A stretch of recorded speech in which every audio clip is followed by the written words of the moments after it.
Very good. So thank you very much also for the opportunity. And I think basically from the information I got from Jimmy, you are all entrepreneurs, or some of you are aspiring entrepreneurs who have their own product, and some of you are working on your product. So we try to get a bit into a conversation, if I should put it that way. That is how I will be happy if we do it, so that we share experiences, because it's not a lecture where I'm coming to speak, then we all go home, but it will be great if all of us will avail ourselves to share our experiences as well. So my name, as I already presented myself, is Kwabena Obiri Yeboah. And so basically, I think the world order is changing so fast, and it's impacting every business in different spheres.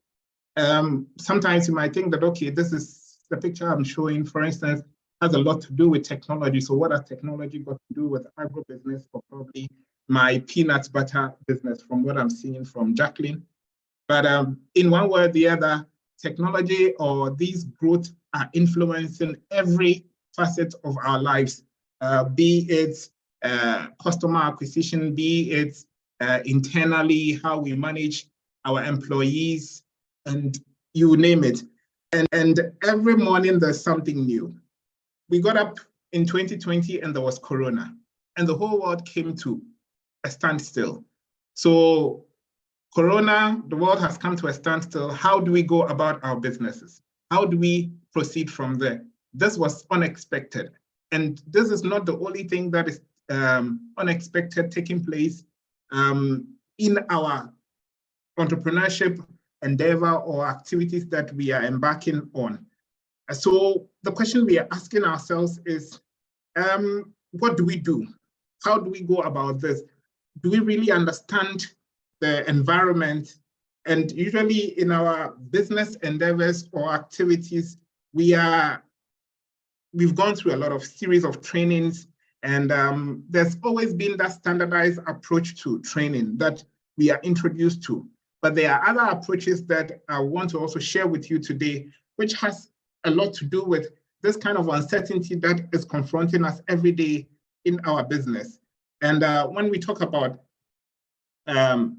uncertainties or obstacles that confront us in our business, probably I want us to maybe take some time to maybe not jot down, but if any of us can tell us, in your agro-business or non-agro-business, what are some of the obstacles that are you are encountering as an early stage business? Can somebody share his experience with us?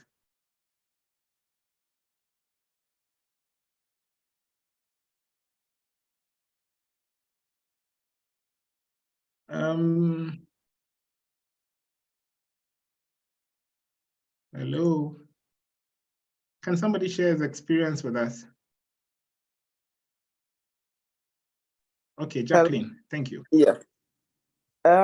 With me, and I believe with most of my fellow entrepreneurs, access to data, which is information, access to market, access to finance, access to equipment, have been some of the major step back in terms of agribusiness.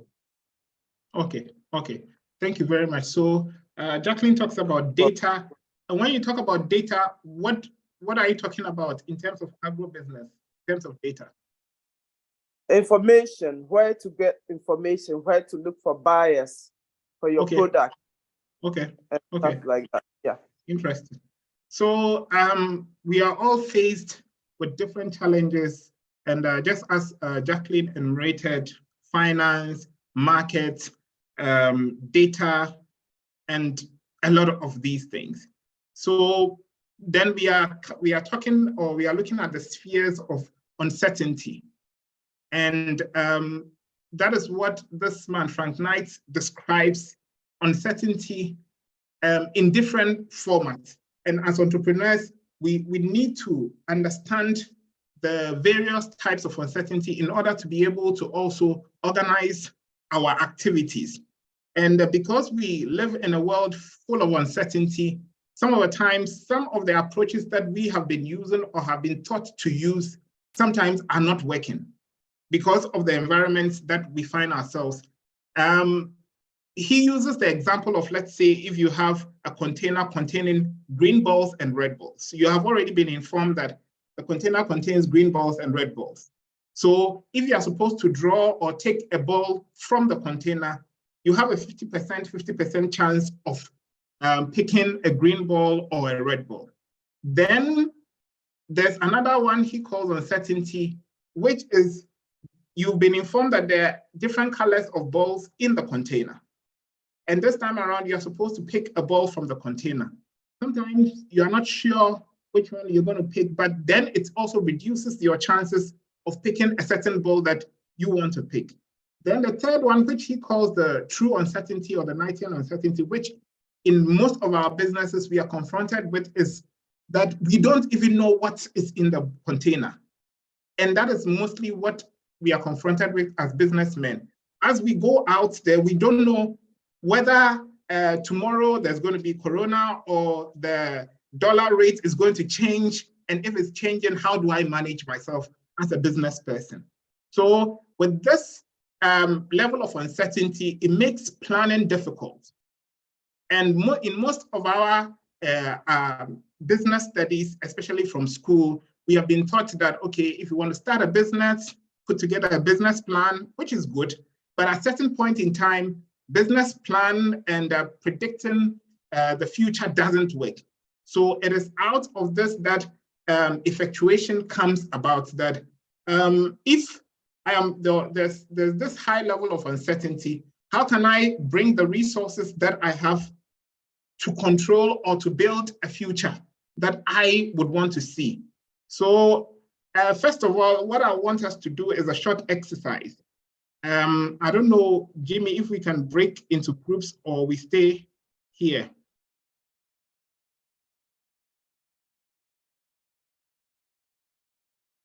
Jimmy or Emmanuel? I think it would have to stay here. Okay, then yeah, we do it this way.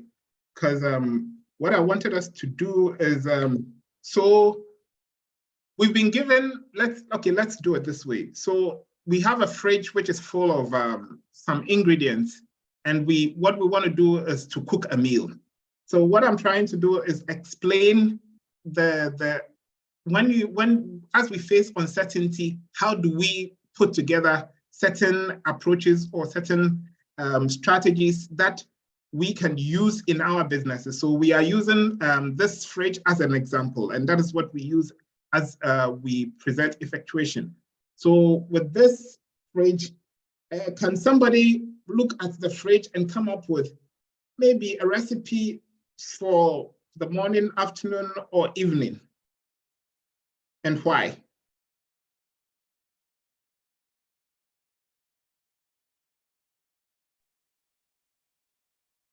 The men can also. For the morning, you can have smoothies, a cocktail smoothies, because you have pineapple, you have fruits in the fridge, so you can have some smoothies for a breakfast. Okay. Frida has the hand up.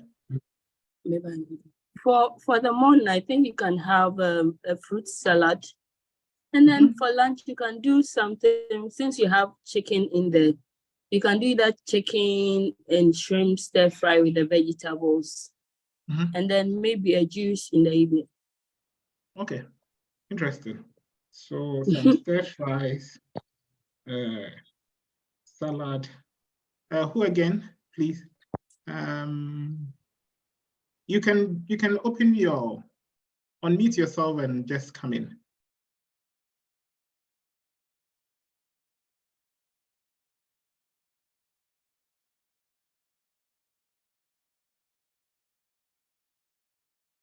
Hello. Yeah. Yeah, so I'm seeing chicken, and then there's also fish. So I would go with something heavy for breakfast. So maybe some soup, then maybe some banku on the side, and then I can have it, the watermelon as dessert. And then maybe for lunch, maybe I can look at some stew with some rice. And then in the evening I can do some smoothie. That should be Rudolph, you mentioned banku. So you are restricted to these ingredients. The food you're preparing is coming from the fridge. The fridge. Oh, okay. So how do we get the banku in your case? Oh, okay. Then, okay. So the limitation will just be maybe some soup. We can do some soup because I'm not seeing the carbohydrates in there. So maybe we'll just have some soups and then the smoothie in there. Okay. Thanks. So maybe we take the next one and we move to the next stage. Is anybody having any idea about what to prepare from such ingredients in the fridge?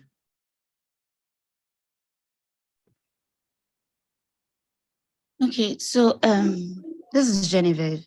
So Hello, in the Genevieve. morning, I think I can do some smoothies like Jacqueline said, with some eggs, and I think I see sausages in there and a few vegetables.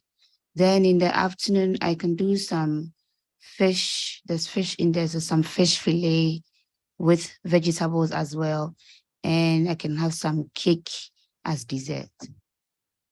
Thank you very much. So,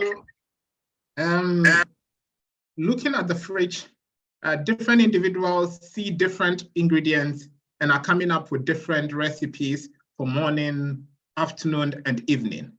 So in actual business life, we have what we call the causal method and the effectual method. So the causal method is just as we were looking at the food, now you've been restricted to the fridge. So for instance, if I come home in the evening and I did not go for shopping in the supermarket with a list and I open the cupboard, so what I would do is that whatever ingredients that are available for me, these are the ingredients I'll try to prepare something from. And the structured one is mostly, or the causal one is mostly where you have been prepared a list, gone to shopping, so you know what you're going to cook, you've already planned. But this one, you've come home without going for shopping, and now you have to eat. So we are forced or limited, just as in the case of Rudolph, maybe he wanted to eat banku. But at this time, we are forced to limit our taste to whatever ingredients that are available to us in this fridge. And that is what effectuation talks about. That in life, in our business, most often we wish we can eat banku, we wish we can build a 10 million business from the scratch. But in most cases, it is not possible because of certain limitation, as Madam talked about, in terms of data, in terms of finance, and all these things. And that is what effectuation seeks to bring certain principles to us that let us think about these principles and how we can inculcate these principles and bring them to bear in our businesses so that it does not become, I wish I can do something and I'm waiting to get all these things before I move. So effectuation has these principles that I want us to look at. It has 5 principles, which is looking at, okay, in terms of uncertainty, in terms of limited resources, what are some of the things that I can do in order to sustain my business? Or in our case, where we are looking at even scaling our businesses to the next stage, what can we do to make our businesses, the businesses that we want to see with the limited resources that we have?